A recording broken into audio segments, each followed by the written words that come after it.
Ndabasuhuje kandi mbaye n'ikaze kuri Memvo TV. Aka kanya tugiye kuganira ku bintu 10 buri muhungu, buri mugabo wese yakorera igitsina gore kikamwiyumvamo mbese kikamukunda. Ingingo ya mbere: kumwubaha. Wa muhungu we, wa mugabo we, mu gihe utubashye umugore nta na rimwe azigera kwiyumvamo.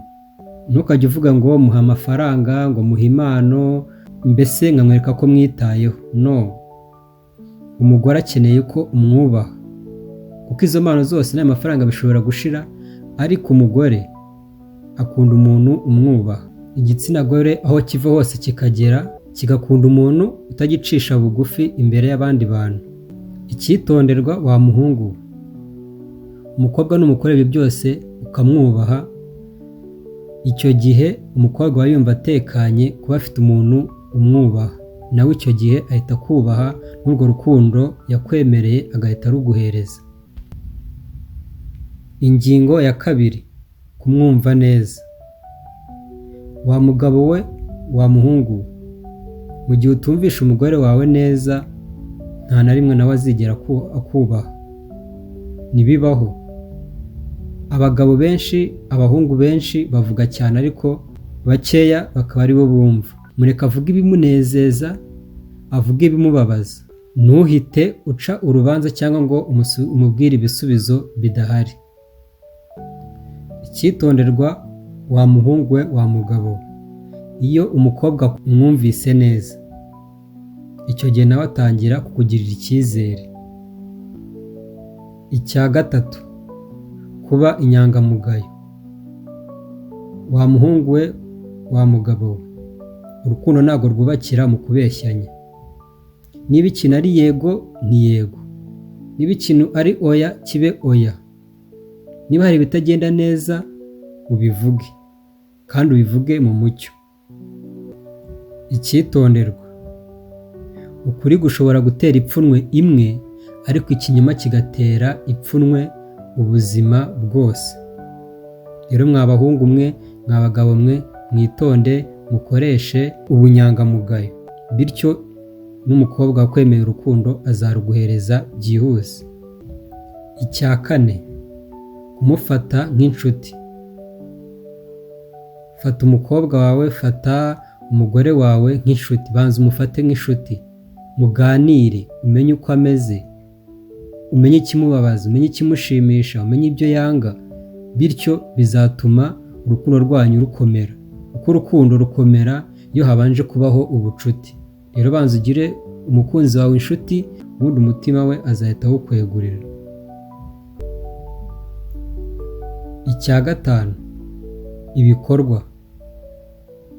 Wa muhungu we, kubwira umukobwa ngo ndagukunda, ibyo ntabwo bihagije. Ugomba kumufasha mu gihe ari mu bibazo, ukamenya uko yiriwe, ukamubaza ati se waramutse ute, wiriwe gute. Ibyo bintu abakobwa barabikunda cyane, kubona ko umwitayeho, kubona kumubwira ngo uramukunda gusa nta bikorwa ugenda umwereka. Gerageza kumwereka ibikorwa kugira ngo ukomeze kumubwira yuko umukunda bya buri munsi. Icyitonderwa ugomba kumenya, wa muhungu, ni uko amagambo ayobora amatwi, naho ibikorwa bikayobora umutima. Niba ushaka gutsindira umutima w'umukobwa, gerageza umwereke ibikorwa. Icya gatandatu: kwita ku buzima bwawe. Wa muhungu we, nta mukobwa uzigera agukunda mu gihe abona nawe ubwawe usa nkaho utikunda. Icya mbere cyo ugomba kugira isuku, ukambara neza, ugahumura, ukamenya gukora. Ibyo bintu abakobwa barabikunda cyane. Iyo abonye umuhungu umukunda afite intego mu buzima bwe, akabona umuhungu usa neza, bityo nawe agera aho ngaho akakwiyumvamo, akaguhereza rwa rukundo, ukabutsindiye umutima we. Icyo ugomba kumenya, wa muhungu, umukobwa akunda umuntu ufite icyerekezo, agakunda n'ufite imyitwarire ihamye. Ingingo ya karindwi: kwereka ko umukobwa ko umushyigikiye. Mwereke ko umushyigikiye mu bintu akora. Niyo ibintu byaba ari bitoya, mutere courage, mubwire ati komeza aho ngaho, ibintu bizagera aho ngaho bikunde. Niba akubwiye inzozi ze, mubwire ati humura uzazigeraho, kandi unamushyigikire, aho kugira ngo ugende umuteze abantu ubwira ati uriya kana kafite inzozi runaka. Oya, wowe mufashe izo nzozi azigeraho. Icyo gihe nawe umukobwa azaguhereza umutima we, ukabona ko uri umuntu umwereka ko intumbero azayigeraho. niba utera imbaraga umukunzi wawe nawe azagera aho ngaho bimutere urukundo, akugirire urukundo aruguhereze. Ingingo ya 8, kumutetesha mu rugero. Ntabwo guhamagara umukobwa ari buri kanya ari buri munota. We muhamagare umuha akanya, umubaze ati se waramutse gute, umubwire utugambo twiza, ariko umuhe n'umwanya wo kwitekerezaho. Rero urumva niba ushaka gutsindira umutima w'umukobwa, ushaka ko agukunda, muteteshe biri mu rugero, reka umuhe umwanya nawe yitekerezeho. Umuhe umwanya yitekerezeho nawe yumve ko aruhutse mu mutwe. Ingingo ya 9, kudahita wihuta. Urukundo rugira umuvuduko warwo. Niba ubwiye umukobwa ngo ndagukunda, uhita umubwira ati nanjye hita usubiza. Mureke nawe agenda atekereza, niba arafashe umwanya umutekerezaho, nawe reka afate undi mwanya nawe agutekerezaho. Akumenye, akwizere, amenye imico yawe, bityo nawe azagusubize nyuma. Uhita umubwira ati nanjye hita unsubiza.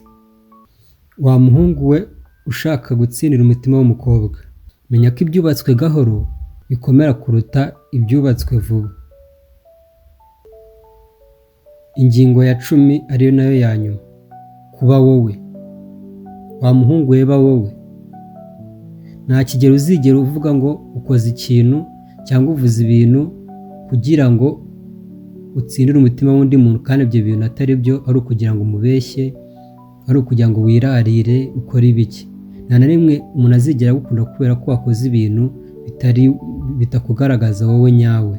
Kora ikintu kubera ko ari wowe, pana kwigereranya n'abandi. Ibyo bintu abakobwa barabikunda cyane, iyo ukoze ikintu ari babona ko ari wowe ubwawe. Wa muhungu we, kuba wowe ubwawe niyo mpano ushobora guhereza umuntu ugukunda. Wa muhungu we, ikintu ugomba kumenya nuko nta muntu uzigera agukunda ku gahato. Nta n'ikintu na kimwe uzigera ukora umuntu agukunde ku gahato.